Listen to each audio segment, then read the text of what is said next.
Love Stories. Love Stories.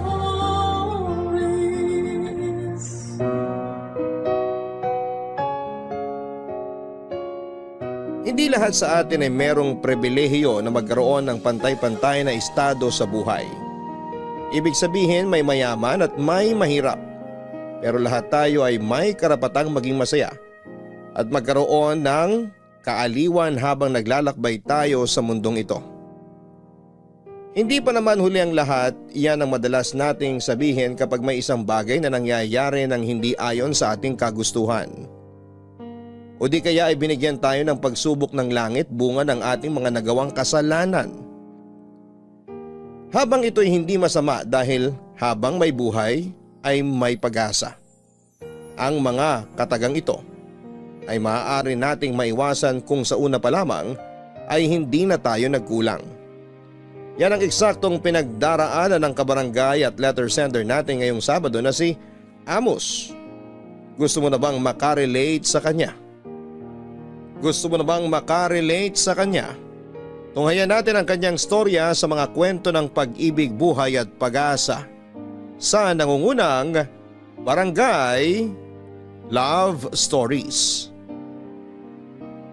Dear Papa Dudut, bago ko po umpisahan ang pagbabahagi ng kwento ng buhay ko, ay gusto ko pong samantalahin ang pagkakataon para magpasalamat sa programa ninyo na Barangay Love Stories.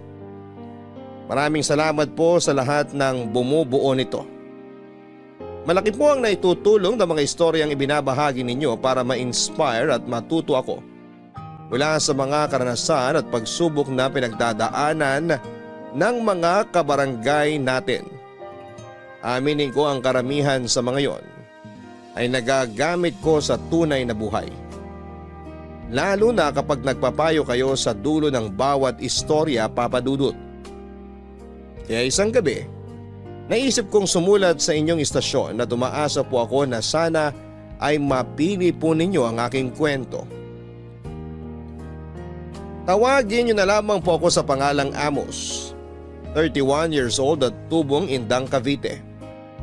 Pero kasalukuyan po akong nasa Makati dahil sa aking trabaho. Lumaki po ako sa isang depektibong pamilya. Kumbaga sa isang maayos na gamit ay sira ang mainam na terminolohiya. Alam ko naman na walang perpekto sa mundo. Lahat ng bagay pati tao ay may kapintasan at may diferensya. Pero bilang bata na produkto ng magulong pamilya ay malaki po ang impluwensya nito sa akin. Factory worker po ang tatay enteng ko samantalang kasakasama namin sa bahay ang nanay Gloria namin. Meron po akong kapatid na babae si Badet. 10 taon po ang tanda ko sa kanya kaya naman baby sister po talaga ang turing ko sa kanya. Meron pa po kaming kapatid na sumunod sa akin pero namatay noong sanggol pa lamang dahil sa tigdas, Papa Dudut. Kaya nga akala ng mga magulang ko ay hindi na sila magkakaanak hanggang sa isilang ni nanay si Badet na masasabi kong inalagaan ko ng husto simula bata. Nang mga panahon na yon kasi ay nagtatrabaho pa si nanay bilang mananahe sa isang garment factory sa lugar namin ng ilang taon bago siya tumigil at manatili sa bahay para intindihin kaming magkapatid. Pero ang payak naming pamilya ay nagbago ng makagawa ng pagkakasala si tatay sa amin, ngunit higit yung atrasong yon kay nanay. Nagkaroon po siya ng kabit at nagkaanak pa rito. Yung kasalanan na yon ay malaki po ang naging epekto sa aming pagsasama bilang pamilya. At kahit nasabihin na nating tinanggap na lang ni nanay na nagkaroon ng ugnayan si tatay sa iba, may mga araw na bumabalik yung sakit. Mas nagiging doble yung kirot dahilan upang mabuhay ang matinding galit na matagal nang kinikimkim na nagiging resulta upang mahalungkat ang nakaraan.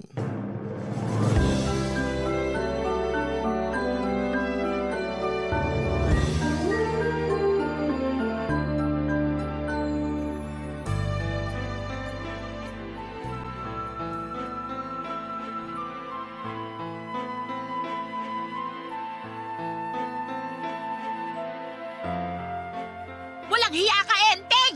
Dapat sa'yo binabato ng kalderong damuho ka! Uy! Muntik na ako dun ah! Hoy Gloria! Muntik pa ako mabukulan sa ginawa mong babae ka! Pasalamat ka! Yan lang ang binato ko sa'yo at hindi kutsilyo! Sa susunod, may tatarak na talaga sa'yong buwisit ka! Kaunti na lang, papatulan na kita! Sige, subukan mo! Tignan natin kung hindi ka matulog sa likod ng mga rehas! Mas mainam pa nga kung yun na lang ang himas-himasin mo kaysa kung sino-sino babae dyan! Napakaharot mong ungas ka! Ano na naman ba yung sinasabi mo? Hay nako, huwag mo kong paandaran! Kung ako sa'yo, mag-ingat-ingat ka! Kasi isang araw bubula na lang yung bibig mo! Nay, Tay, andito na po ako. O Amos, ba't ngayon ka lang? Saan ka galing? Galing po ako sa eskwelahan, Tay. Sigurado ka? Igagaya mo pa sa'yo na sinungaling yung anak ko? Pwede bang patahimikin mo tong nanay mo? Kaunti na lang, kukutos ako na to. Ingay-ingay, napakapalaway. Apat ako pa talagang pinapalabas mong nag-umpisa ng gulong to? Sino pa nga ba? Alam nga naman yung kapitbahay. Ikaw yung maingay dito. Kanina ka pa putak ng putak. Dahil mo pa inahin manok sa ingay. Nakakabingi ka na. Ay, Nay, ano na naman po bang pinagtatalunan niyo ni Tatay? Eto kasing magaling mo, Ama. Nalaman ko may nilalanding babae dun sa trabaho nila. Hindi totoo yan, Gloria. Hoy Amos, wag na wag ka maniniwala sa nanay mong sukdulan ng sinungaling. Huwag na huwag mo akong matawag-tawag na sinungaling. Dahil napatunayan mo na sa akin at sa mga anak mo na hindi ka mapagkakatiwalaan. Sino nagkaroon ng kabit sa atin noon? Ako ba? Hindi ba ikaw? Ayan na naman tayo. Matagal na yung Gloria. Hindi ka pa ba nakakausad? Paano ko uusad? Eh palagi mong pinapaalala sa akin na hindi ka mapagkakatiwalaan. Akala ko ba pinatawad mo na ako? Pinatawad nga kita. Pero hindi ko makakalimutan kung paano mo ako pinagmukhang tanga. Tapos ngayon, malalaman ko na meron ka na namang kinalolokohan sa trabaho ninyo. Tay, totoo po ba yung sinabi ni Nanay? Anak, kasi... Kung ganun, totoo nga. Pero wala naman akong ginagawang masama. Nagkataon lang yun. Nabigyan lang na mali siya. Nabigyan ng mali siya kasi meron naman po talagang mali siya. Anong sinabi mo? Aray! Ito tumatalas tapos ng dila mo kung asika! Iwan niyo ako! Hindi po ako makahinga! Aray! Nagteteng ka naman, Gloria! Bakit mo ako hinampas? Sige, subukan mo pang saktan si Amos. Baka hindi kita matansyang hudas ka. Anak, ayos ka lang ba? May masakit pa sa'yo? Ayos lang po ako, Nay. Sus! Akala mo naman may ginawa ko dyan sa anak mo. Eh kinwelyuhan ko lang. Pagsabihan mo yung anak mo na ayusin yung pagsagot sa akin. Hoy Amos! Tatay mo pa rin ako! Tatay ko nga kayo pero nagpapakatatay po ba kayo sa amin? Kasi kung oo, bakit hindi kayo nagbabago? Sinusubukan mo talaga ako? Bababuhin ko yung ulo mo! Di bambuhin nyo? Diyan naman kayo magaling eh. Yung manakit. Pumreno ka ha? Sumusobra ka ng bata ka! Hindi na po ako bata. 20 anyos na ako. Kaya alam ko na yung mga nangyayari. Alam ko na kung ano mga pinaggagawa nyo. Kahit anong sabihin mo, bata ka pa rin at wala kang alam. Kaya manahimik ka na lang dyan kung hindi kukutusan talaga kita. Huwag mong sasaktan ng anak ko. Magkakamatayan tayo, Enteng. Kaya nagiging matigas ulo niya si Amos eh. Kasi kinukonsinti mo. Alam mo, mabuti pa magsama kayo. Ayoko matulog dito sa bahay ngayon. Pareho kayo mga buwisit. Saan ka pupunta? Wala ka na doon. Doon ka pupunta sa babae mo, no? Ewan ko sa'yo. Hayaan nyo na po siya, Nay. Ano hayaan? Mamayamana ka na naman niya yung babae niya. Hoy, Enteng! Dito ka lang sa bahay! Hindi ka aalis! Ayoko makita yung pagbumukha mo.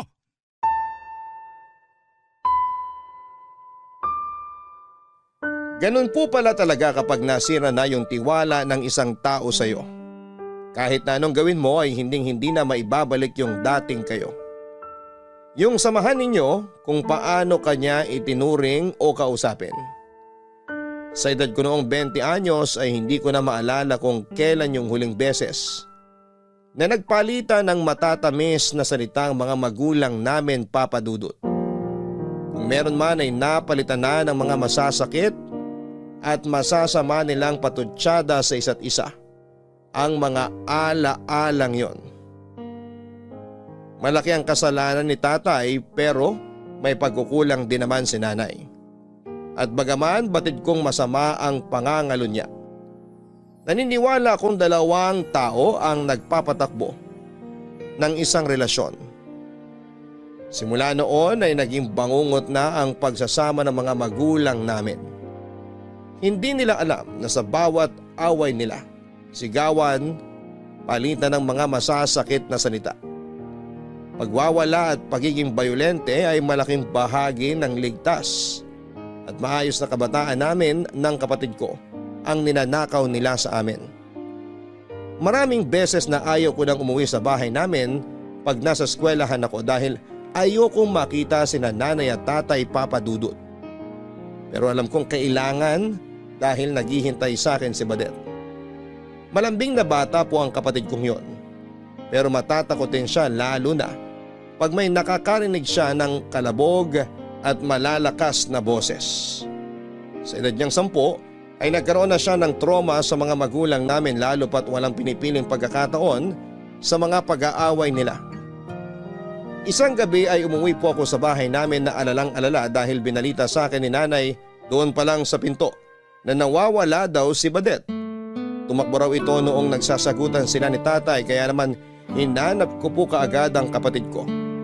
At makaraan ng kalahating oras ay natagpuan ko siya sa bakanting lote na palagi naming tinatambayan. Andito ka lang pala, Badet. Pinag-alala mo kami. Sorry, kuya. Ay, ayos lang. Mahalaga, ligtas ka. Pwede bang tumabi si kuya dyan sa upuan mo? Pwede po. Usog ako. Ayan, upo ka na, kuya. Kasya tayo rito sa bato. Malapad naman to eh. Matigas nga lang. Okay ka lang ba? Okay naman po. Paano mo po nalaman na nandito ako? Tambayan natin to eh. Dito tayo madalas nagpupunta pag nag-aaway sina nanay at tatay. Medyo huli na nga nung maalala ko kasi halos nalibot ko na buong barangay natin kakahanap sa'yo. Sorry po ulit, kuya. Hindi ko po sinasadya na mag-alala kayo sa akin. Sabi sa akin ni nanay, tumakbo ka raw na umiiyak kanina palabas ng bahay. Tapos di ka na nila nakita ni tatay. Bakit ka ba tumakbo? Natatakot po kasi ako kanila, tatay eh. Nagsisigawan po sila kanina sa bahay, kuya. Tapos, kumuha po si tatay ng plato. Binato niya po kaya nabasag po. Tana, Badet. Tana. Takot ako, kuya. Kasi galit na galit si tatay. Tapos, sigaw ng sigaw si nanay. Takot ako. Baka saktan nila ako eh. Hindi ka nila sasaktan dahil ako ang makakalaban nila. Gagawin mo po yun? Oo naman, kasi kapatid kita at hindi kita hahayaang masaktan ni nanay at tatay. Kaya huwag ka nang umiyak, nandito lang si kuya. Huwag mo ako iiwan, kuya. Siyempre hindi, bakit ko naman gagawin yun? Kasi malaki ka na eh. Magtatrabaho ka na sa malayo pagtapos mo mag-aral. Matagal pa naman yun, saka kung mangyayari man yun, isasama kita. Di ba sabi ko hindi kita iiwanan? Kung nasan ako, gusto ko andun ka rin. Salamat, kuya. Ganun talaga pag mahal mo yung isang tao. Di mo hahayaang mag-isa at di mo iiwan kahit anong mangyari. Ibig sabihin, mahal pa rin ni nanay si tatay kasi di pa rin niya iniiwan kahit lagi po siya nagagalit. Ha? Sabi mo kasi pag mahal mo po yung tao, di mo hahayaan mag-isa, tsaka di mo iiwan. Oo, pero hindi ko sigurado kung mahal pa nga ni nanay si tatay. Kasi may kasalanan po si tatay kay nanay. Oo, meron. Hindi na po ba mapapatawad ni nanay si tatay? Mahirap patawarin yung kasalanan ni tatay. Pero siguro mahal pa nga siya ni nanay, kaya di pa rin niya magawang iwan si tatay. Ewan, di ko talaga alam kasi kung mahal pa nila ang isa't isa, hindi sila laging mag-aaway. Hindi sila magsasalita ng masasakit tapos naririnig pa natin. Kuya, naiinggit po ako sa mga kaklase ko kasi mababait yung mga nanay at tatay nila. Lagi nilang kinukwento sa akin na namamasyal daw sila pag Sabado tapos kumakain sa labas. Nakikipaglaro rin po sa kanila yung mga nanay at tatay nila pero sina nanay at tatay laging nagagalit at nag-aaway. Sorry Badet ha, kasi nararanasan natin yung ganito. Sorry kasi nagkaroon tayo ng mga magulang na katulad ni nanay at tatay. Wala naman po kayong kasalanan eh. Di naman natin mapipili sinong magiging nanay at tatay natin. Pero masaya naman po ako kasi kuya kita. Masaya rin ako na nandyan ka. Pakiramdam ko, di ako nag-iisa. Basta wag po kayo mawawala kasi kayo lang kakampi ko. Oo naman. Ikaw din, wag na wag mong iiwanan si kuya kasi malulungkot ako. Saan po ako pupunta? Naliligaw pa nga ako papunta sa school. Puro ka talaga kalokohan. Kuya, pangako. Kahit tumanda ako, dito lang ako sa tabi mo. Pangako yan ha. Aasahan ko yan. Sige ba? O paano? Uwi na tayo? Madilim na eh. Mamaya ng kaunti. Baka nag-aaway pa si nanay at tatay. Sige, dito na lang muna tayo kahit sandali. Pero anong gagawin natin para malibang tayo? Alam ko na. Panoorin na lang muna natin yung mga bituin. Tingnan mo, ayun sila sa langit. Ang ganda at ang ningning. Uy, may bulalakaw! Hala, nakita ko rin yun. Humiling tayo, kuya. Sabi ng kaklase ko, pag nakakita daw tayo ng bulalakaw, pwede tayong humiling eh. O sige. Ayan, tapos na ako. Nakailing na ako. Ikaw ba? Tapos na rin ako. Palagay mo matutupad yung mga hiling natin? Opo, naniniwala po ako na matutupad yun. Dahil dyan, naniniwala na rin ako. Tara na, daan tayo sa plaza para malibang ka. Yay! Tara na po! Kita mo tong batang to. Kanina lang ayaw mo pa umalis dito. Kanina yon, di na ngayon. Tara na, kuya! O sige, ito na. Dahan-dahan, uy. Huwag kang tumakbo, Badet. Mahal na mahal ko po si Badet. Siya ang pahinga ko. Pero dahil sa mga narinig ko sa kanya tungkol sa pag-aaway na naman ng mga magulang namin, Papa Dudut, ay lalong tumindi ang galit ko sa puso ko para sa kanila. Para sa akin ay hindi na nila nagagampanang mabuti ang pagiging ilaw at haligi ng tahanan dahil sila na yung dahilan para dumilim at gumuho ang aming sambahayan. Aungawarin po ako sa kapatid ko kasi napakabata pa niya. Pero unti-unti na siyang namumulat sa realidad na bagaman sama-sama nga kami sa isang bubong pero ang takbo ng buhay namin ay wasak at depektibo na ang aming pamilya. Ayoko makitang umiiyak si Badet dahil natudurog ang puso ko, Papa Dudut. Pero wala akong magawa. Estudyante pa lamang ako ng panahon na yon at limitado lamang din ang nalalaman ko. Naisip ko sana sa ibang pamilya na lamang kami isinilang. Yung ligtas, yung tahimik, yung hindi murahan at sigawan ang gigising sa iyo sa mahimbing mong pagtulog. Yung simple kahit salat sa material na bagay o yaman sa mundong ito. Ngunit nagsisikap at punong-puno ng pag-asa na balang araw ay aasenso rin sa buhay. Yung bang nagtutulungan at nagdadamayan. At meron kang matatakbuhan sa oras ng pangangailangan. Pero lahat ng yon ay imposible na naming maramdaman sa pamilyang kinabibilangan namin. Kaya ng gabing yon ay pareho kami ng naging hiling ng kapatid ko na kung suntok sa buwan na isinilang kami sa ibang pamilya sa susunod naming buhay, sana ay hindi na lamang namin naging magulang sina nanay at si tatay. Kapag po mahina ang mga taong nagpalaki sa iyo, nagiging mahina ka rin. Kapag po wasak ang pamilya ang kinabibilangan mo ay nagiging wasak ka rin. Yun kasi ang eksaktong pakiramdam ko ng mga panahon na yon. Sa unang tingin ay isa lamang akong simpleng estudyante na pumapasok sa eskwelahan at nagsisikap para makapagtapos sa pag-aaral upang magkaroon ng matinong hinaharap balang araw. Pero sa totoo lang, wala pong direksyon ng buhay ko. Yun bang kahit pilitin akong aninagin yung liwanag ay hindi ko po talaga makita. Naliligaw po ako ng landas, Papa Dudut. Dahil sa magulo at maingay naming pamilya, ayoko nang umuwi sa bahay namin. Gustong gusto ko na pong layasan ng mga magulang namin ngunit hindi ko magawa dahil sa kapatid ko. Pero kapag may mga pagkakataon na sadyang doble o triple yung bigat, o gusto ko lang talagang lumayo pansamantala ay nakikita ko yung sarili ko na laging sumasama sa mga barkada ko. Kaklase ko sila, Papa Dudut, at sa kanila ko natutunan kung paano manigarilyo. Madalas kami nung tumatambay sa bahay ng isa naming kamag-aral para magkwentuhan habang nagyoyosi.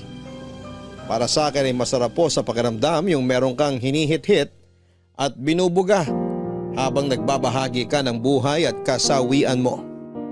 Atentibo yung mga barkada ko. Sa kanila ko nahanap yung pamilyang wala sa tahanan namin. Sila yung nakikinig sa mga drama ko. Sila din ang tumatawa at umiiyak sa mga kwento ko.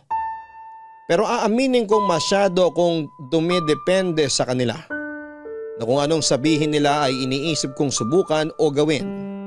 Tulad nga po ng paninigarilyo na mahigpit na ipinagbabawal ng mga magulang namin.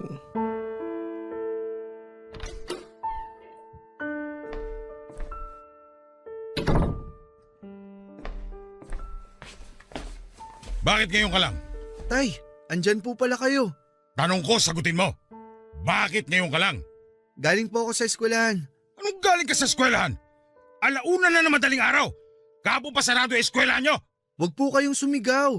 Baka magising sina Badet at nanay. Wala akong pakialam. Aray, bakit po kayo namamalo? Akala mo hindi ko napapansin yung pare-uwi mo na madaling araw? Tapos lagi mo sinasabi na galing ka sa pesteng eskwelahan nyo? Yun naman yung totoo ah. Ano pong gusto niyong sabihin ko? Hoy, hindi mo mabibilog ulo ko. Ay, tay naman eh. Teka lang, ano mo yun? Sigarilyo ba yan? Hindi po, tay. Anong hindi? Sinungaling kang bata ka? Naninigarilyo ka no? Aminin mo! Hindi po ako naninigarilyo. Anong hindi? Akin na yung bag mo! Bakit po? Akin Wag na po. sabi! Isa! Bitiwan niyo tong bag ko. Bitiwan mo o hindi tatama ka sa akin, Amos! Ano bang ingay yan, Enteng? Sarap-sarap ng tulog namin ng anak mo eh. Kuya, Sinasabi ko na nga ba? Oh, tignan mo, Gloria! Tignan mo tong nakita ko sa bag ng magaling mong anak! Ano ba yan? Teka, sigarilyo ba yan? Akin na po yan, tay. Sa'yo ba yan, Amos? Nay, sorry. Kailan ka pa natutong manigarilyo?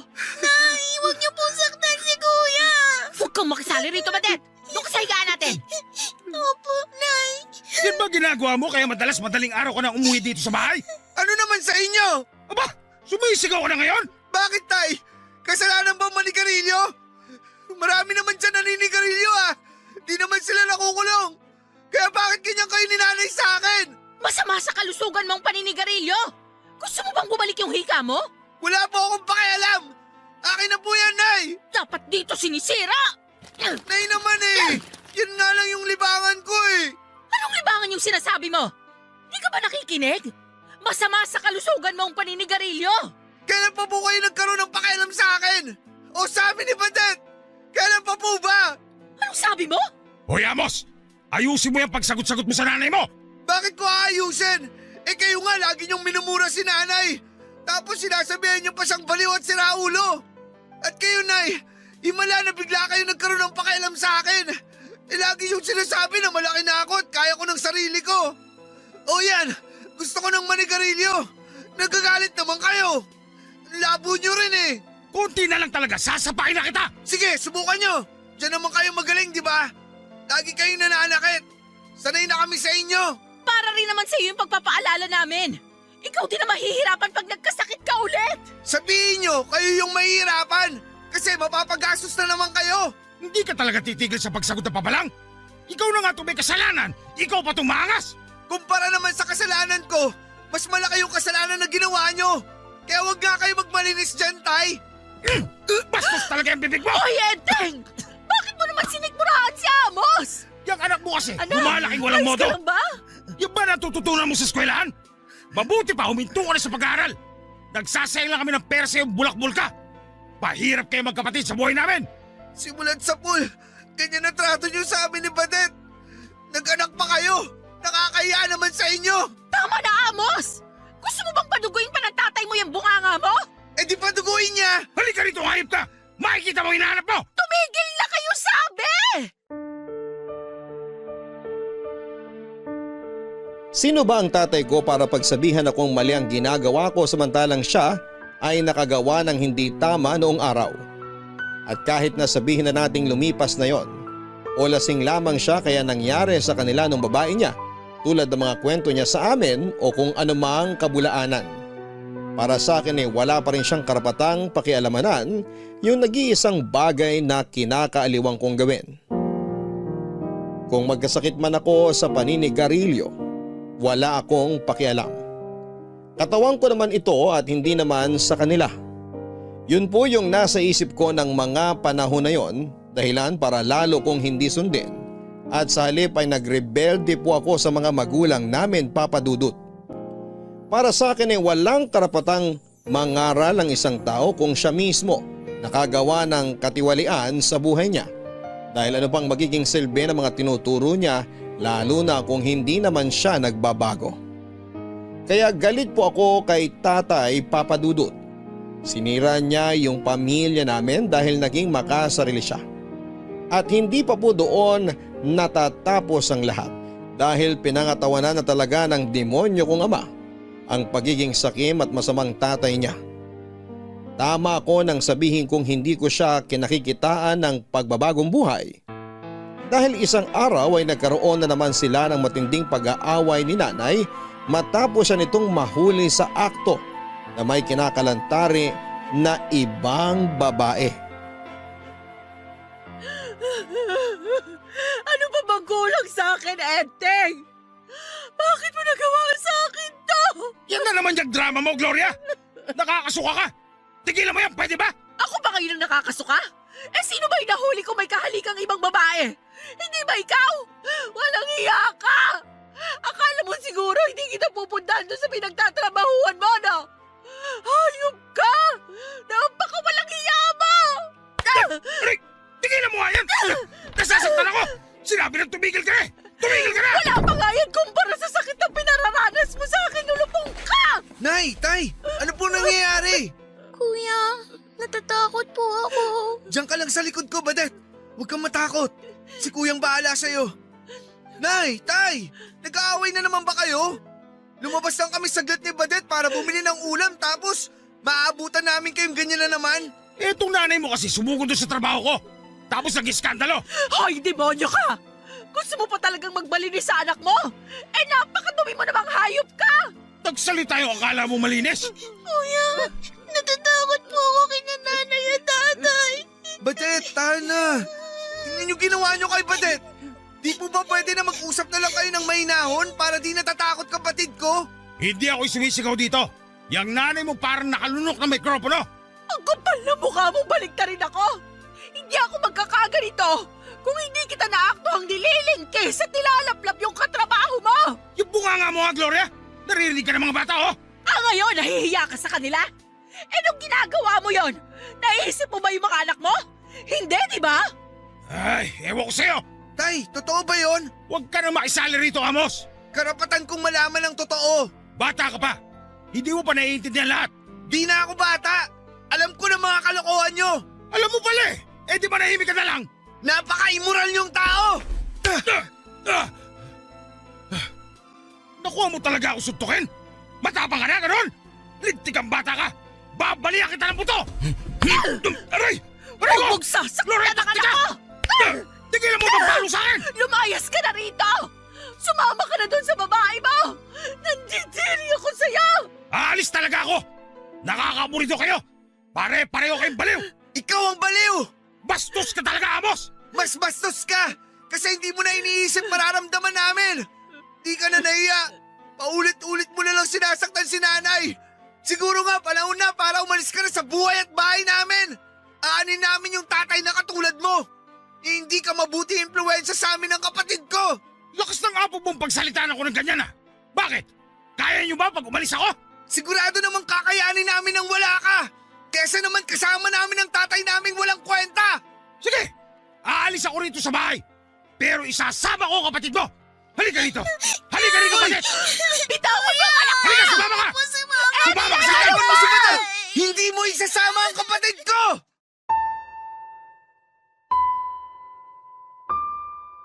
Hindi naman po naisama ni tatay si Badet dahil pinagtulungan namin siya ni nanay. Sa huli lumayas na lamang po siya sa bahay namin. Kung ako man po yung nasa posisyon ni nanay ay palalayasin ko rin si tatay dahil namumuro na siya sa mga katarantaduhan niya. Tapos ang lakas pa ng loob niyang idahilan na aborido na siya sa pamilya namin samantalang siya nga ang dahilan kung bakit kami nagkagulo. Hindi ko po maiisip kung anong tumatakbo sa utak ni tatay at kitang kita ko sa mga mata niya.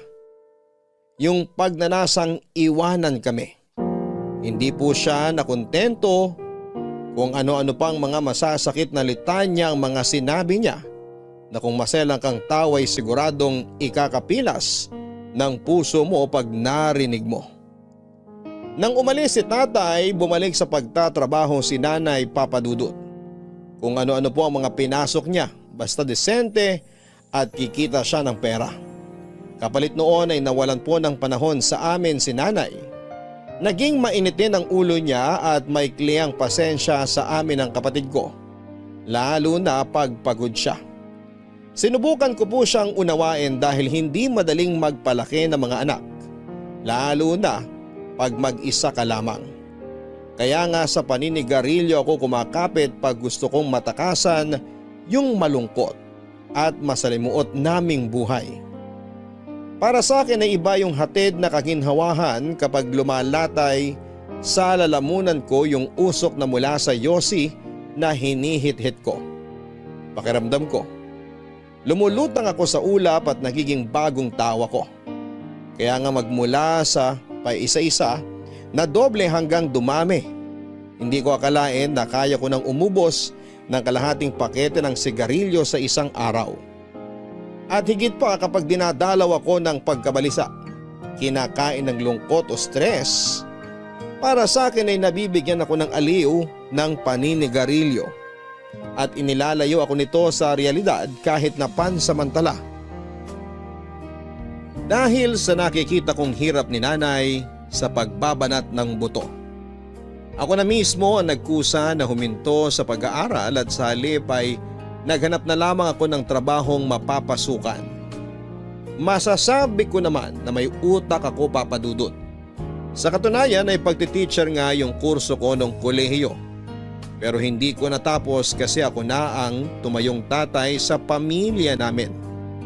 Ako na yung sumalo sa responsibilidad na hindi naman nagampanan ni tatay at ang masahol pa doon ay tinakasan niya. Aaminin kong hindi madali kahit katuwang ko naman si nanay. Wala naman akong karanasan sa pagiging breadwinner. Pero lahat ng pagdududa at alinlangan ay isinantabi ko. Lahat ng pagkukulang ng mga magulang ko sa amin ay pinunan ko nang nakapasok ako sa call center bilang agent. Naging masaya po ako noong kumita na ako ng pera kasi nabibili ko na yung mga bagay na hindi ko nabibili nung estudyante pa lamang ako. Nakakapag-abot ako kay nanay at kahit paano ay hindi na kami salad sa pagkain.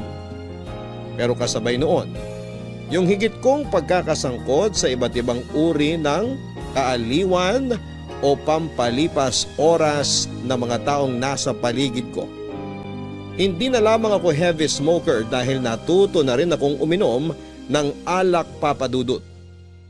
At hindi lang basta tikim-tikim dahil mga warakan talaga yung mga pinupuntahan kong inuman. Yung bang tipong kulang na lang ay gumapang ka pa uwi dahil sa sobrang kalasingan. Masayang masaya po ako pag napapasukan ng alak ang sistema ko. Alam kong masama pero bata pa ako. Yun ang nasa isipan ko.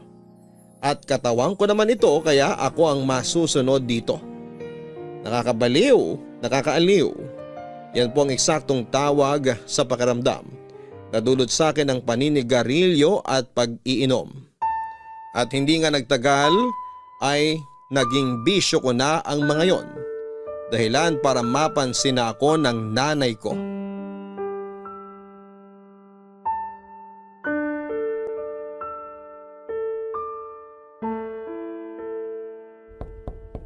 Sino ba yon? Is oras na ng gabi ah. Andyan na! Uy! Ay, patay! Nay, di po ako pating. Si Amos to, yung anak nyo. Sandali nga. Lasing ka ba? Nakainom lang po. Nakainom ka lang sa lagay na yan? Mamaya nyo na po ako sermonan. Tulungan nyo na lang po muna ako. Ano pa nga ba? Alangan naman pabayaan kita dyan. Sige, halika na. Tumayo ka na at maupo ka dun sa sofa. Dahan-dahan, baka matalisod ka. Nay naman, sungit nyo. Sinong hindi magsusungit? Anong oras na tapos uuwi ka pang lasing? Gusto nyo ba di na lang ako umuwi? Manahimik ka ha? Ayan, umupo ka dyan. Ay, sarap ng malambot na sopa sa puwet. Anak, bakit ka ba kasi nagpakalasing? Hindi naman ako masyadong lasing, Nay. Anong hindi? Sumisisid ka na nga ron sa sahig kanina. Natalisod lang po ako ng binti ko. Ayos lang ako. Bakit ka nga kako uminom? May problema ba? Wala po. Happy-happy lang. Nak, ganyan ba kayo mag-happy-happy na mga katrabaho mo? Halos gabi-gabi ka nang umuuwing lasing ah. Nung nakaraan, doon ka natulog sa tapat ng tindahan ni Aling Flor. Nagulat tuloy yung matanda, akala niya may sinalvage sa tapat nila. Nervyosa lang masyado si Aling Flor. Mahilig kasi siya sa kape. Kahit na. Kaya nga kung may problema ka, sabihin mo para natutulungan ka namin ng kapatid mo. Si Badet po pala, nasan? Nandun sa tita mo. Doon ko muna pinatulog kasi nga kararating ko lang din. Wala siyang kasama. Nay naman eh. Bakit nyo doon iniwanan yung kapatid ko? At bakit hindi? Kamag-anak naman natin yon. Oo nga, kaya lang, di ba? Madaling uminit ulo ni tita pag makulit yung bata. Kilala ko si Badet. May kalikutan yun at pagkamadaldal. Baka pinagalitan na yun doon. Tara po, sunduin na natin siya. Ay nako, bukas na. Wala nang tricycle papunta sa tita mo. Ayoko maglakad. Ganyan naman kayo eh. Anong ganyan naman kayong sinasabi mo dyan? Ayos lang na sa inyo na patulugin dun si Badet. Di kayo nag-aalala kasi wala kayong pakialam sa amin. Amos, nagiging bastos na yung bunganga mo ha? Maghinay-hinay ka sa pananalita mo. Nanay mo pa rin ako. Nanay nga namin kayo, pero anak ba turing nyo sa amin ni Badet? Malamang, galing kayo sa akin. Ako ang nagdala sa inyo ng 9 na buwan. Ay! Alam mo ikaw, naiirita na ako sa'yo ha? Di ko alam kung dahil lasing ka kaya tumatalim yung dila mo o naiimpluwensyahan ka lang ng mga kasamahan mo sa trabaho. Hindi nga sabi ko lasing. Nakainom lang. Tsaka pwede ba, huwag nyo ang dinadamay mga kasamaan ko sa trabaho. Mabuti pa nga sila eh. Pamilya turing sa akin. Kesa naman sa inyong dalawa ni tatay. Nagpakananay ako sa inyo ha? Hindi mo lang napapansin pero ginagawa ko lahat ng makakaya ko. Kung bakit kasi nagkaroon ako ng walang kwentang asawa na ngayon nagpapakasasa dun sa kabit niya. Baka demonyo talaga niyang tatay niya. Baka kasi kasalanan nyo rin kaya nang babae si tatay. Baka kasi nairita na siya sa ingay ng bunganga nyo kaya yun, naghanap ng iba. Yung mabait, hindi naninigaw at higit sa lahat, maganda. Ang kapal naman ng mukha mong sabihan ako ng ganyan. Wala kayo sa lugar ko kasi hindi naman kayo yung sinaktan. Nasaktan din kami nung iwanan tayo ni tatay. Pero ako yung mas nasaktan kasi ilang beses akong iniputan sa ulo ng tatay niyong pamangkin ni Satanas. Tapos ipapamukha mo sa akin na nagkulang ako? Kaya niya ako pinagpalit? Kung hindi kayo nagkulang, bakit di pa rin niya kayo pinili? Hindi ko alam. Ginawa ko naman lahat pero sadyang mapaghanap yung tatay niyo. Kaya wala kang karapatang pagsalitaan ako ng ganyan. Baka gusto mong paduguin ko yung bunganga mo. Sige, gawin nyo! Gawin nyo! Total, pareho naman kayo ni tatay na mabigat ang kamay. Lagi nyo ang pinapalo si Badet. Nagsusumbog sa akin yung kapatid ko habang umiiyak. Ikaw na nagsabi, di ba? Makulit yung kapatid mo? Kaya natural lang na mapalo siya. Sana kasi habaan yung pasensya nyo. Kung makapagsalita ka, hindi ko naman binubugbog yung kapatid mo ah. Kurot lang yon, tsaka palo sa kamay. Ang tawag doon, pagdidisiplina. Ibang klase talaga kayo ni tatay. Sana alam nyo epekto ng mga ginagawa nyo sa amin ni Badet. Pwede ba, Amos? Tigilan na natin tong usapan na to. Inaantok na ako. Hindi ko alam kung anong gusto mong tumbukin. Pero napapagod na akong makipagtalo sa'yo.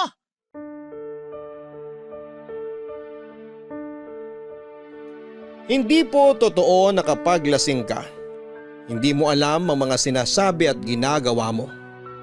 Kadalasan alam mo, hindi mo lang kontrolado yung bawat salita na lumalabas sa bibig mo at yung kinikilos mo mismo. Totoo rin yung kapag tinamaan ka ng alak, nakakapagsabi ka ng totoo. Kaya nga walang pag-aatubili kong naisumbat sa nanay ko yung mga tampo ko sa kanya at nakuha ko pa siyang sisihin kung bakit ng babae si tatay noon at mas pinili nitong sumama sa ibang tao kesa sa amin. Galit po ako sa tatay ko pero galit din ako sa nanay ko.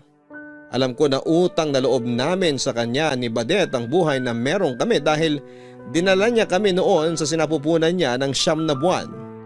Pero sana pinatay na lamang niya kami noon bago pa man kami isinilang kung hindi rin nila kaya ni tatay na maging mabuting magulang sa amin, Papa Dudut.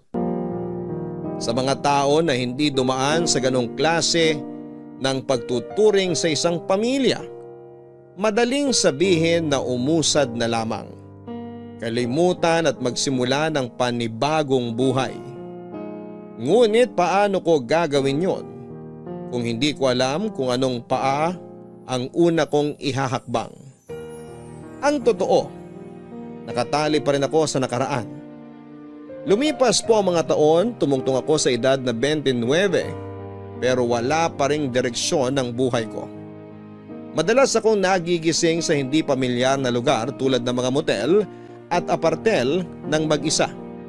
Matapos akong iwan ang mga babaeng sinama ko doon para ikama. Hindi na lang pag-inom ng alak at paninigarilyo ang ginagawa ko dahil nasasangkot na rin ako sa gulo sa mga lugar na pinupuntahan ko, Papa Dudut. Ilang beses na ako nareklamo sa barangay dahil sa paninira ko ng gamit sa mga bar na iniinuman ko, lalo pag tinamaan ako ng kalasingan. May ilang beses na sa kalsada na ako natutulog at nagigising kasi hindi ko na mailakad ang mga paa ko dahil sa hilo. Pero pumapasok pa rin ako sa trabaho pagkaraan ng ilang oras, natulog na parang walang nangyari. Tuloy lang ang buhay, ika nga. Ewan ko, Papa Dudut. Sirang-sira na ako. Mukha lang akong ayos kasi nakasasabay pa rin ako sa kulitan at kwentuhan ng mga tropa at katrabaho ko. Pero wasak na wasak ang puso ko. Marami akong kinaiinggitan, mga bagay na hindi kayang bilhin ng pera na minsan po naming napag-usapan ni Badet.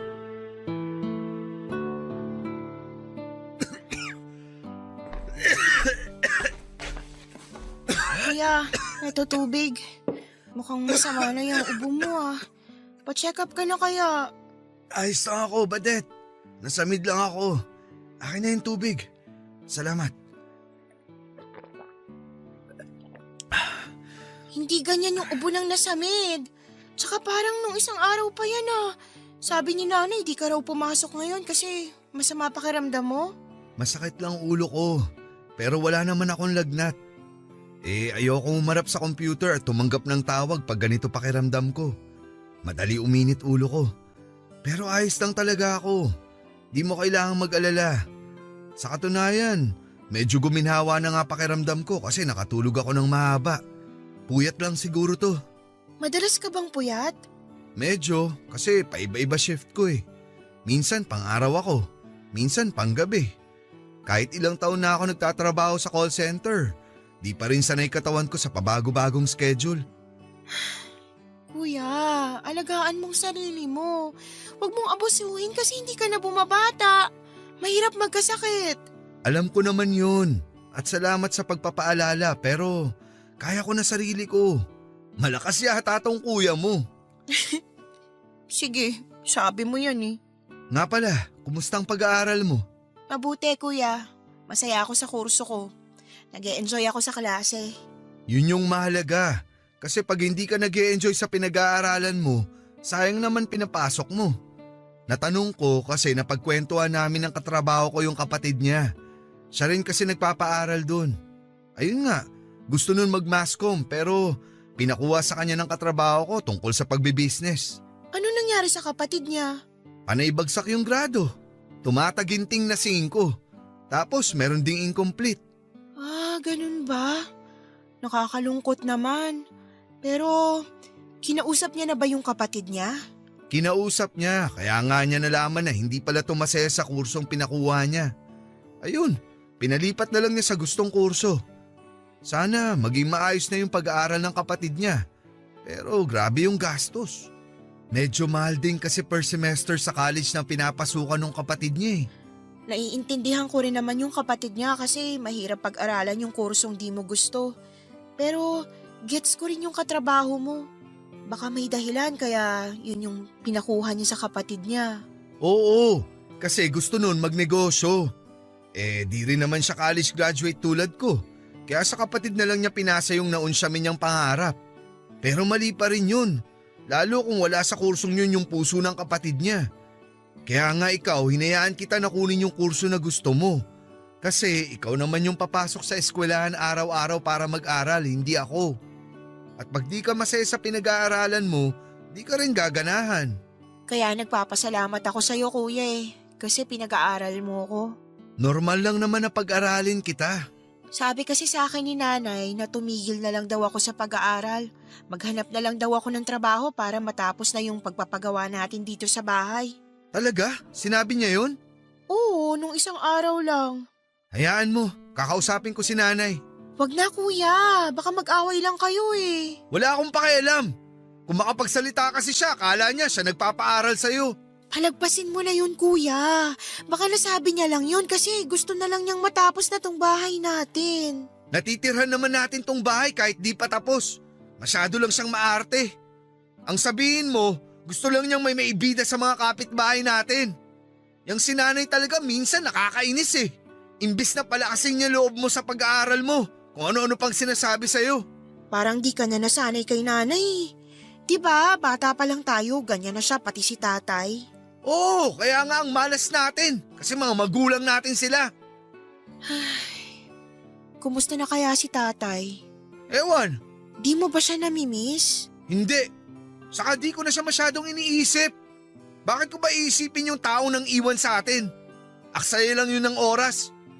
Ikaw ba? Huwag mong sabihin na namimiss mo siya. Masama na ba akong anak kung sasabihin kong oo? Na minsan namimiss ko siya? Di ka masamang anak. Kung yan yung nararamdaman mo, wala namang mali dyan. Ay, kahit ilang taon na yung nakalipas, may mga araw na hinahanap-hanap ko pa rin si tatay. Kasi kahit naman papaano, mabait siya sa atin lalo pag di sila nag-aaway ni nanay. Di ko mapigilan isipin kung naaalala pa ba niya tayo o ano. Baka naaalala pa niya tayo pero hanggang doon na lang yun. Minsan, di naman yung tao mismo yung namimiss natin Yung panahon lang nakasama pa natin sila. Kuya, hanggang ngayon ba, hindi mo pa rin napapatawad si tatay? Hindi. Ewan ko rin kung darating pa yung araw na mapapatawad ko siya. Kasi sa ngayon, malabong mangyari yun. Si nanay, Bakit mo naman natanong yan? kahit hindi mo kasi sabihin, ramdam ko na may tampo ka kay nanay. Tsaka, naririnig ko kayong nagkakasagutan. Hindi ako bingi at ayoko magbulag-bulaga na may mali. Ay, sorry Badet. Di ko sinasadya na marinig mo pa yon. Ayos lang, kasi totoo naman yung mga sinasabi mo sa kanya na palaasa siya at pinagsasalitaan tayo ng kung ano-anong di maganda lalo na pagpagod siya. Ako rin naman may tampo sa kanya pero sinasantabi ko lang kasi nanay pa rin natin siya Wag na lang talaga niyang uulitin yung sinabi niya sa'yo kasi di ko na yun palalagpasin. Basta mag-aral kang mabuti. Yaan mo na si nanay. Thank you kuya kasi nandyan ka. Baka kung wala ka, hindi ako nakakapag-aral ngayon. Kapatid kita, Badet. At mahal kita. Nangako ako noon sa sarili ko na pagtatapusin kita ng pag-aaral. Para kapag kaya mo na, di ka na mahihirapang lumayo dito sa atin. Saan naman ako pupunta? Ewan ko. Bahala ka na. Basta ligtas ka. Ba't mo naman naisip na gusto kong umalis? Baka kasi gusto mo ng katahimikan. Ng peace of mind. Yung walang tao na magdidikta sa'yo at magsasabi ng di maganda. Tulad ng ginagawa ni nanay. Pero pag umalis ka, kausapin mo pa rin ako Mamimiss kita. Ewan ko sa'yo kuya, hindi ako aalis. Kung umalis man ako, uuwi pa rin ako dito sa bahay natin kasi mamimiss ko pa rin kayo ni nanay. Pamilya ko kayo at mahal ko kayo. Di ko kayo kayang ipagpalit sa kahit na anong bagay sa mundo. Basta magsikap ka sa pag-aaral mo. Pagbutihin mo, pero lagi mong tatandaan na proud ako sa'yo. Kung kailangan mo ng kausap, nandito lang ako. Kuya mo nga ako, pero kaibigan mo rin ako. Salamat, kuya. Walang anuman. Kuya, nag-aalala talaga ako dyan sa ubo mo. Ayos lang ako. Pakikuha mo na lang ulit ako ng tubig. Sige, pero pag di pa yan nawala bukas, magpapacheck up ka na ah. Bawal tumanggi. Kakayosi ko yon kaya ako sinumpong ng matinding ubo o papadudot. Natakot nga ako kasi baka bumalik na yung hika ko. Gusto ko pong magbagong buhay pero hindi ko alam kung papaano. Ako kasi yung tipo ng tao na hindi kayang humingi ng tulong sa iba dahil nasanay akong kinakahiya at sinosolo ang lahat. Pero mapilit ang kapatid ko. Lagi akong tinatanong at kinukumusta kaya sa huli ay nabanggit ko na nga sa kanya ang tungkol sa bisyo ko at epekto nito sa kalusugan. Nang dahil sa pag-uusap namin yon ni Badet ay nabigyan ako ng pagkakataon na palayain yung mahinang bersyon ng sarili ko. Hindi na rin ako natakot magsabi sa kanya ng mga alalahanin ko. Takot at pagkainggit sa ibang tao. At napatunayan ko na siya pa rin ang baby sister ko na maunawain at mabuting tao.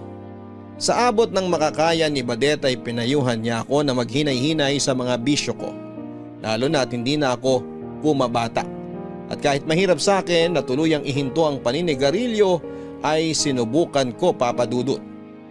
Kaya lang hindi pala ganun kadaling bitawan yung kinasanayan mo. Na kahit na ginagawa mo naman ang lahat. Napatunayan ko po yon dahil nakamamatay po ang pakiramdam noong nagbawas ako ng yosi. Kung dati, kaya kong umubos ng kalahati hanggang isang kahang sigarilyo. Nagbawas po ako hanggang sa nakatatlong stick na lamang ako. Pero naglalaway po ako papadudot. Para akong asong nabubuwang. Hindi rin ako makatulog ng maayos, gawa na rin ng paiba-ibang schedule ng shift ko. Mas kinakain ako ng kalungkutan. Sumasakit ng matindi ang ulo ko at nagiging aburido ako at hindi rin ako mapakali. Meron akong bagay na hinahanap-hanap na kulang at alam kong yosi lamang ang makakapuno noon. Nagkontrol din po ako sa pag-inom ng alak pero lumakas naman ang pagkakape. May ilang beses na sumusuka na lamang ako dahil sa acid reflux pero binaliwala ko yon. Nahihiya po ako kay Badet kasi akala niya may progreso na yung pagbabagong buhay ko. Pero lingid sa kaalaman niya ay unti-unti na naman akong nahuhulog sa mga bisyo ko. Masarap po ang bawal at nakakasira ng ulo pag tinigilan ko po yon, papadudot. Mahirap pigilan ang bawal. Napatunayan ko po yon nang muli kong yakapin ang mga bisyo ko. Lalong-lalo na ang paninigarilyo. Simula noong bumalik ako sa pag-yose ay hindi ko na po naranasan yung mga sintomas na dulot ng paghinto ko dito. At aaminin kong naging maligaya muli ako. Kaya nga mas lalong tumindi ang addiction ko sa sigarilyo hanggang sa hindi ko na lamang namamalayan na kaya ko na ulit umubos ng 20 peraso o higit pang stick kada araw. Bukod sa tradisyonal na paghit-hit ng tabako, nagvi-vape na rin po ako papadudot. Ginagawa ko yon pag off ko para hindi maghinala ang kapatid ko na bumalik na naman ako sa dating gawi. Pero lahat ng kasiyahan ay may katapusan. Lalo na kung hindi mo ito nakukuha sa mabuting paraan. Nagsimula po yon nung kasagsagan ng pandemya at tinamaan ako ng COVID-19. Nahirapan po ako makarecover ang katawan ko at akala ko ay katapusan ko na. Pansamantala kong hininto ang mga bisyo ko habang nagpapagaling. Pero muli akong nalulong pagkalipas ng ilang buwan. Ewan, nakakabaliw yung pandemya at ang paninigarilyo lang ang sumalba sa akin. Alam kong bawal pero palihim po akong humihit-hit ng tabako. Lumipas ang mga buwan at hindi na ako nakawala sa bisyo ko Hanggang isang araw ay naaktuhan ako ni Badet na naninigarilyo na dahilan para magalit siya ng husto sa akin.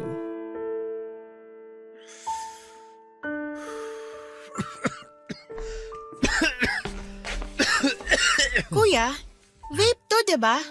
Ha? Naninigarilyo ka na naman? Ano, Badet? Isang stick lang naman. Anong isang stick? Maniwala ako sa'yo, dami upos dyan sa paanan mo. Tapos nagbe-vape ka pa rin? Minsan lang naman. Gusto mo na ba talagang mamatay? Hindi mo kasi naiintindihan. Yan na lang yung libangan ko eh. Yan na lang yung nagbibigay aliw sa akin pag malungkot ako. Pag stress ako sa trabaho. Pag pagod ako.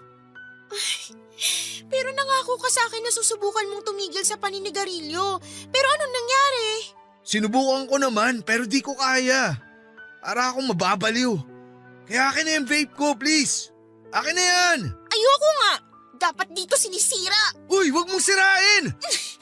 Akin na sabi. Kuya, ano Huwag ba? kang matigas ang ulo. Isasaktan Kuya mo ako. Lumayo ka nga sa akin. Akin na kasi ang vape ko. Hoy, ano bang nangyayari rito? Oh, nandito na pala yung magaling nating nanay. Lasing ka na naman ba? Hindi, pero saan kayo nang galing, Nay? Teka, wag niyo nang sabihin. Alam ko pala kung saan. Pupusta ako. Nandun na naman kayo sa bingguan. Tapos umuwi lang kayo ngayon kasi nagugutom kayo. Wala ka nang pakialam doon. Yun na lang ang libangan ko tapos panghihimasukan mo pa? Yan din po yung sinasabi ko kay Badet. Yung pagyoyosi na lang yung libangan ko. Pero pinakaikialaman pa ng magaling yung anak. Hindi ko pa kakialaman yung pagyoyosi mo kung di ka nagsabi sa akin na titigil ka na. Di ka ba nakikinig? Sinubukan ko naman, di ba? Akala mo kasi nagsisinungaling ako eh. Kung sinubukan mo, bakit mo sinukuan? Bakit ka ulit bumalik sa paninigarilyo? Kasi mas masarap yung bawal. Kaya ka ubo ng ubo kasi kakasigarilyo mo. Di ka pa talaga titigil hanggat di ka na-ospital tulad nung na-COVID ka. Di naman dahil sa pagyoyosi yun. Nagkataon lang yun kasi nga may pandemya. Tapos nagkakawaan pa ng sakit. Kung di naman ako tinest, di ako magpo-positibo kaya ano pang pinuputok ng butsi mo? Di naman ikaw bumibili ng sigarilyo ko. Ako naman ah. Ando na tayo na ikaw yung gumagastos sa sigarilyo mo pero sana maisip mo na nag-aalala kami ni nanay. Baka ikaw oo.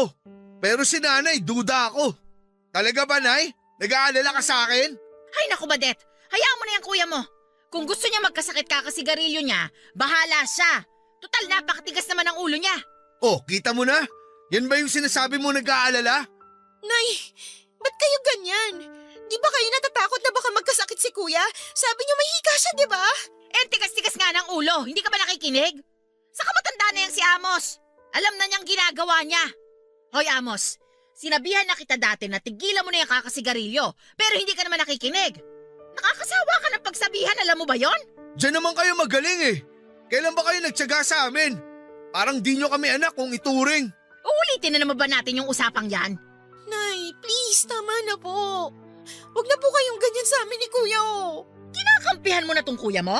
Pero tama naman siya sa mga sinabi niya. Kahit kasama namin kayo, di namin nararamdaman na may nanay nga kami.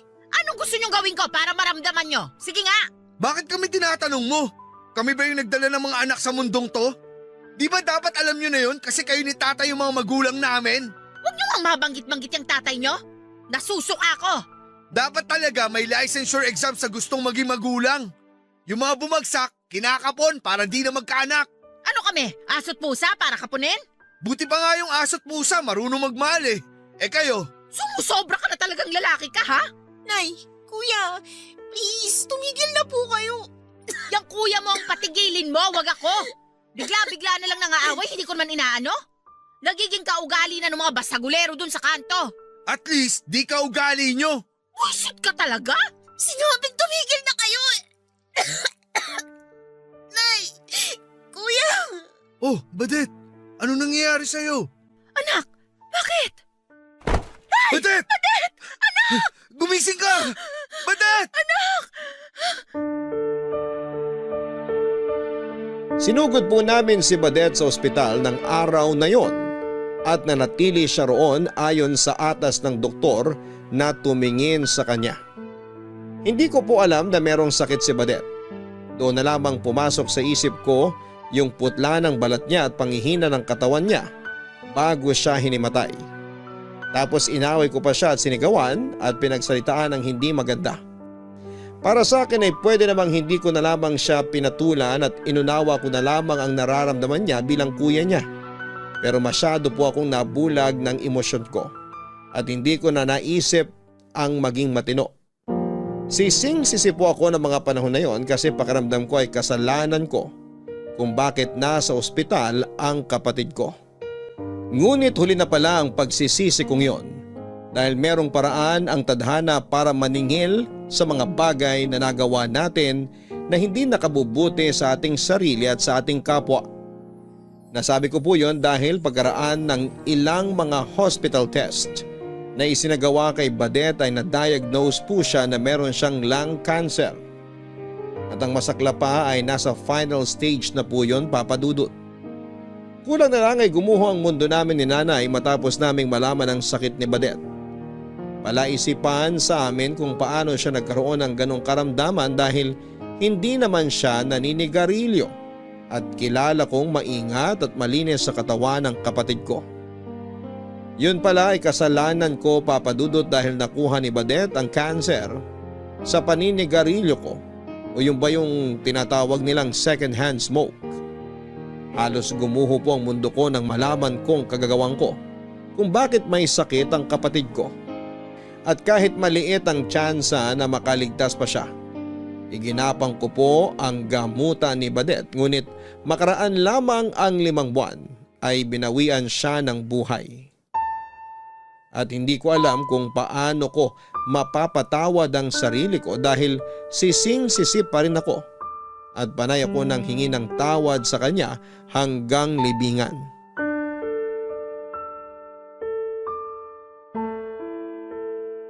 Nak, huwag ka naman masyadong magpakalasing kasi baka may mangyaring masama sa'yo. Ayos nga yun, Nay, di ba? Para mamatay na rin ako katulad ni Badet.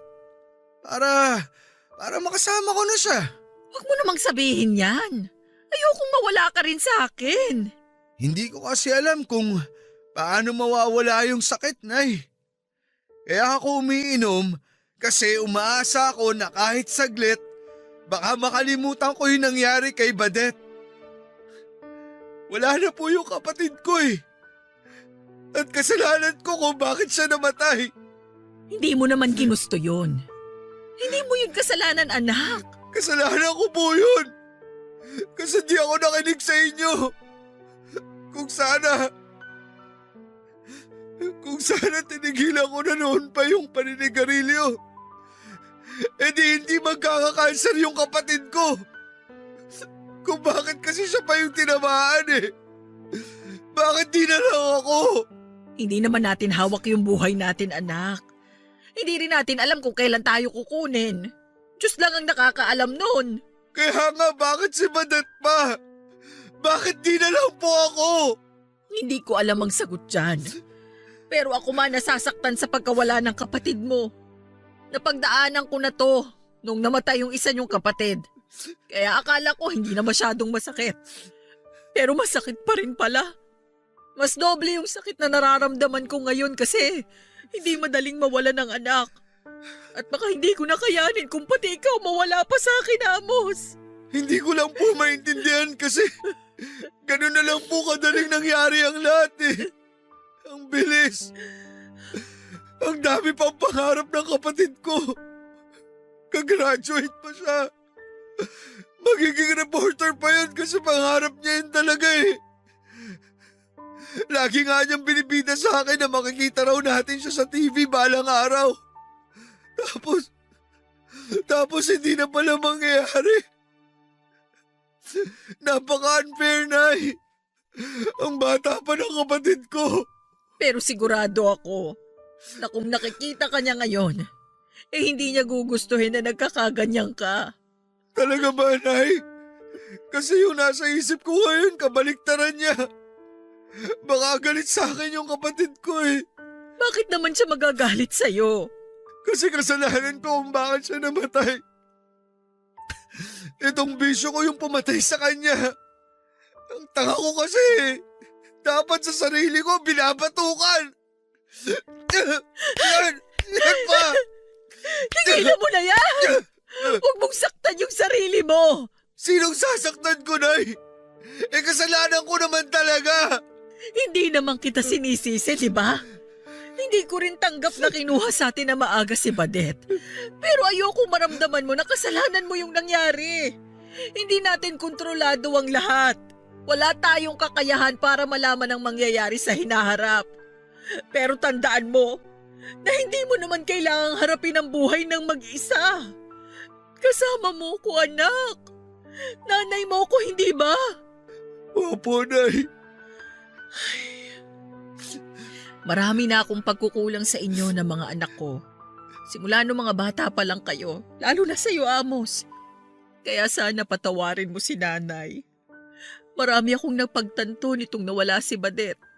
Marami rin akong pinagsisisihan. Kung pwede ko lang ibalik yung nakaraan, sana mas pinagbuti ko pa yung pagiging nanay ko sa inyo. Naniniwala ako na ginawa niyo naman po yung lahat ng mga kaya niyo. Di lang talaga kayo yung pinakamagaling na nanay. Pero wala naman pong perpekto. Kaya nga gusto kong bumawi. Ewan ko, pero ayoko na ulit mawala ng anak kasi hindi ko na talaga kakayanin. Sana mapatawad mo ako sa mga pagkukulang ko noon sa inyo. Sa hindi ko pagiging mabuting ina. Matagal ko na po kayong pinatawad.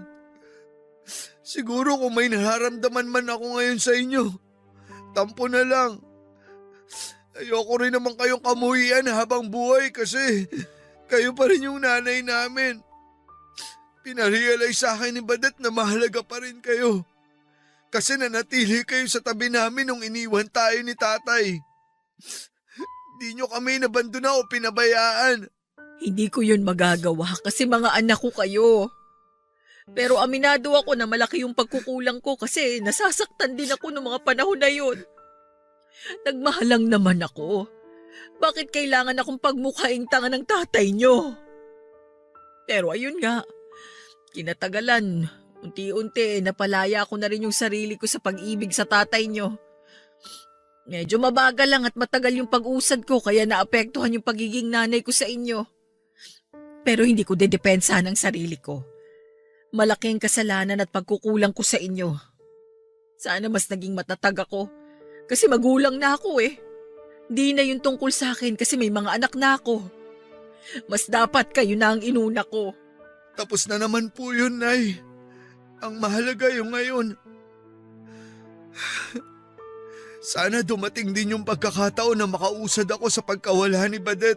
Makakausad ka. Tayo. Hindi ka nag-iisa kasi kasama mo ko, anak. Salamat, Nay. Namimiss ko na po si Badet. Namimiss ko na po yung tawa, yung ingay, yung kakulitan at yung mga kwento niya. Namimiss ko na rin yung kapatid mong yun, anak. Lalo na yung nagagalit siya sa akin pagdating ko sa bahay galing sa bingguhan. Pero ang mas namimiss ko sa kanya, yung lambing niya. Lalo kapag hinihilot niya yung mga binti kong nangangalay.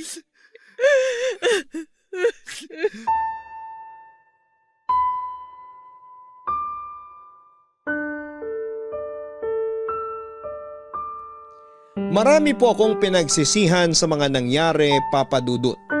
At kahit na sinabi ni nanay na walang may gusto sa pagkamatay ni Badet dahil sa sakit na kagagawa ng bisyo ko ay alam ko sa sarili ko na ako pa rin ang responsable kung bakit hindi na matutupad ng kapatid ko ang mga pangarap niya. Gabi-gabi pa rin akong umiiyak. Hindi pa rin ako makatulog at punong-puno pa rin ng pagsisisi ang puso ko. Marami akong sana at paano kung at magpahanggang sa ngayon ay patuloy pa rin akong umaasa na masamang panaginip lamang ang lahat. Ito po ang dahilan kung bakit ibinahagi ko ang storya ng buhay ko, Papa Dudut. Alam kong maraming kabarangay natin ang magagalit sa akin kaya ngayon pa lamang ay humihingi na po ako ng tawad sa inyo. Masyado akong naging mahina ng mga panahon na yon. Kaya hindi ko na naisip ang magiging epekto ng mga bagay na ginawa ko sa akin at sa mga mahal ko sa buhay. Kaya sa kasalukuyan, hindi na po ako naninigarilyo. Tuluyan ko na pong tinigil ang bisyo ko sa sigarilyo at sa tulong ng eksperto ay unti-unti ko nang ina-address sa mga trauma ko sa aking sarili. Gusto ko pong maging maayos at gumaling, kaya ko ito ginagawa. At alam ko na hindi ko kakayanin kung ako lamang mag-isa, Papa Dudut. Tanging hiling ko lamang na sana'y proud sa akin si Badet. Siya po ang inspirasyon ko para magpatuloy sa buhay kahit na gusto ko nang mamatay. Maraming salamat po, Papa Dudut, sakaling mapili po ninyo na basahin ang aking kwento. Sana po'y kapulutan po ito ng aral ng mga kabarangay natin, lalo na yung tulad kong lulong sa paninigarilyo noon. God bless po sa Barangay Love Stories at maraming salamat po sa inyong lahat. Ang inyong forever kapuso at kabarangay, Amos. Mahalaga na maging responsable tayo hindi lang sa ating sarili, kundi maging sa kapwa nating tao, sa kalikasan at sa mga hayop na kasama nating naninirahan sa mundong ito. Huwag po nating abusuhin ang ating katawan, lalo na sa usaping pangkalusugan, dahil higit na maituturing na yaman sa mundo yung hindi natin pagkakaroon ng karamdaman. Mga kabarangay, marami tayong tahimik na laban na kinakaharap. May mga pinagdadaanan tayo sa buhay na tayo lamang ang nakakaalam. Kaya mahalaga na maging mabuti tayo sa ating kapwa pagkat hindi natin tiyak kung gaano kabigat ang kanilang dalahin. Kung hindi natin sila kayang tulungan ay huwag nating dagdagan ang kanilang mga problema. Sa mga magulang dyan, mahalin po natin ang ating mga anak dahil biyaya sila galing sa langit. Huwag nating iparamdam sa kanila na pabigat sila kasi anuman ang mangyari ay sagutin natin sila. Sa mga anak naman dyan, mahalin natin ang ating mga magulang. Sa pagtanda nila, huwag natin silang kalilimutan. Balang araw ay magiging magulang din tayo at gusto rin nating alalahanin tayo ng mga anak natin. Hanggang sa muli, ako po si Papa Dudut sa mga kwento ng pag-ibig, buhay at pag-asa sa Barangay Love Stories number 1. Sabay-sabay nating pakinggan ang iyong kwento ng pag-ibig, buhay at pag-asa. Ipadala lang sa barangaylovestories@yahoo.com. Nagustuhan ng iyong napakinggan? Ituloy yan via live stream sa www.gmanetwork.com/radio.